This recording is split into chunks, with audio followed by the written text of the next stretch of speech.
D'autres marques, comme Triumph, Hillman, Rover, Austin, Singer, elles sont toutes là déjà, fabriquent des voitures moins luxueuses, mais en plus grand nombre. Et bientôt, Londres aussi a rattrapé Paris.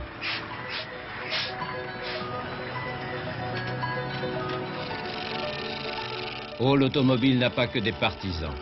Dès ses débuts, elle a eu des ennemis acharnés, les autophobes, qui pestent contre les assassins de la route.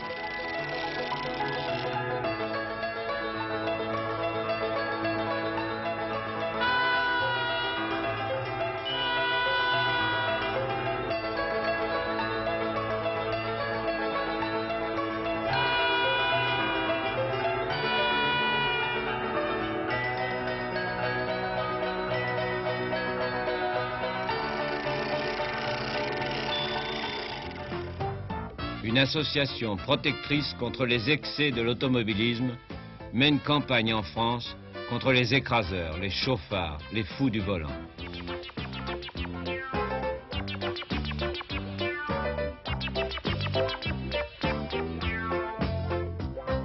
Elle réclame des lois pour protéger les citoyens contre les barons du 100 à l'heure qui empoisonnent notre atmosphère et défigurent nos campagnes. Le journal Journal publie une lettre ouverte au préfet de police.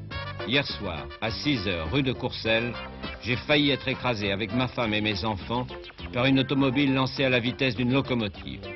J'ai l'honneur de vous prévenir qu'à partir d'aujourd'hui, je me promène avec un revolver dans ma poche et que je tirerai sur le premier chien enragé qui menace de m'écraser, moi et les miens. Cette lettre est datée de 1896.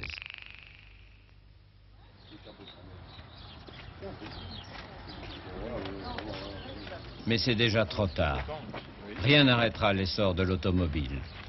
Elle n'est plus seulement un jouet de luxe, elle est devenue un outil. Pour aller chercher les voyageurs à la gare, les hôtels qui se respectent remplacent déjà leurs vieilles pataches par de petits omnibus à moteur.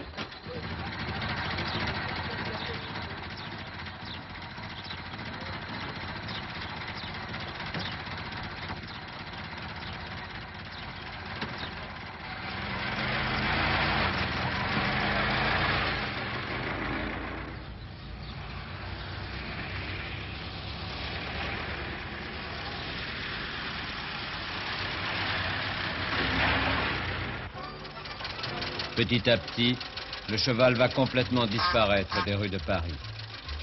Le camion va remplacer la charrette, le klaxon, le claquement du fouet, et l'odeur du pot d'échappement, celle du crottin.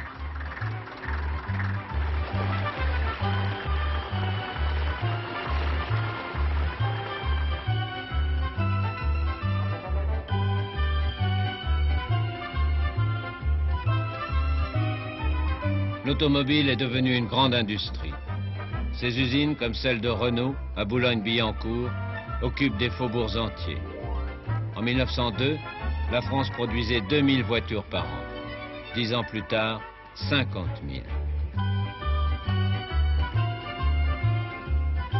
À Turin, Giovanni Agnelli, un lieutenant de cavalerie piémontais, qui a la passion des chevaux et de l'automobile, a créé avec un banquier suisse et quelques aristocrates la Fiat, fabrique italienne d'automobiles de Turin. Agnelli a commencé par acheter un petit atelier qui fabriquait des bicyclettes et des quadricycles à moteur et dont le comptable, qui avait 17 ans, s'appelait Lancia. Le petit atelier est devenu en quelques années cette usine qui produit des milliers de voitures par an. Et c'est ainsi dans toute l'Europe. Après le temps des pionniers, voici venu celui de la grande aventure industrielle. Et avec elle, naît une nouvelle aristocratie dans le monde du travail, les ouvriers de l'automobile.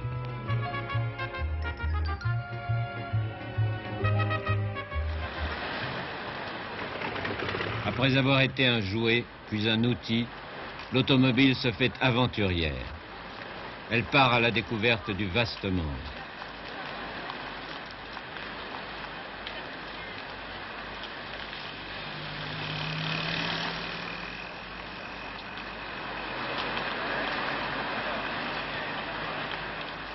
C'est d'abord la mode des rallyes, puis vient celle des grands raids.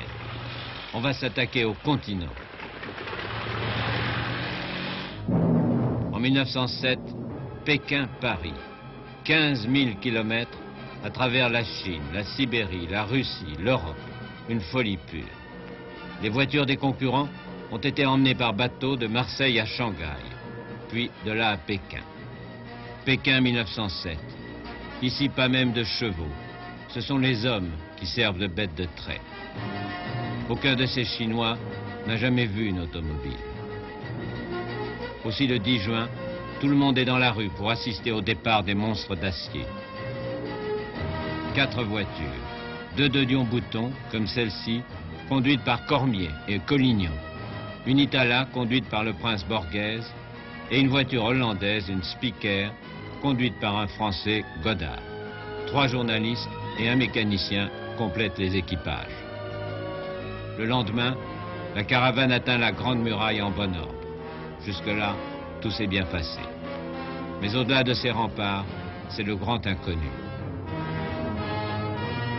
Pas de route, mais seulement des pistes tracées par les caravanes venues du fond des âges.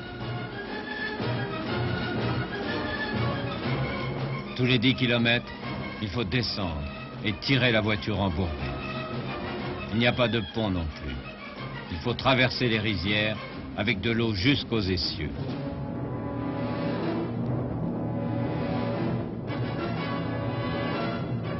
Enfin, pour franchir les montagnes, il a fallu creuser le rocher.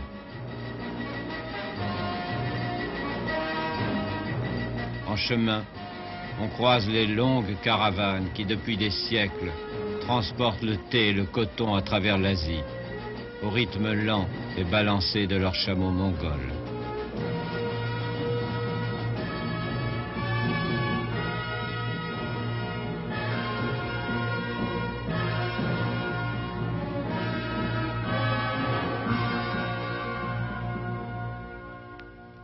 Après le terrible désert de Gobi, c'est l'immense steppe de Sibérie, Irkoutsk, et puis Tomsk.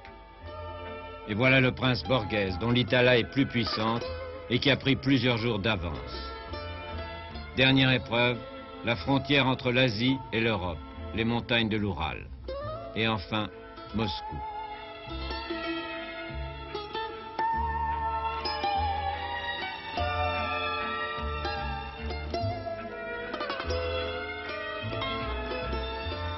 Moscou, la plus grande ville de l'Empire des Tsars. Nos voyageurs admirent avec des yeux écarquillés la place rouge, la cathédrale de Basile le Bienheureux et les coupoles dorées du Kremlin.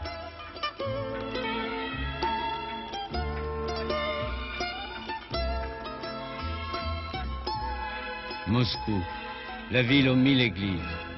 C'est ici que bat le cœur de la Sainte Russie.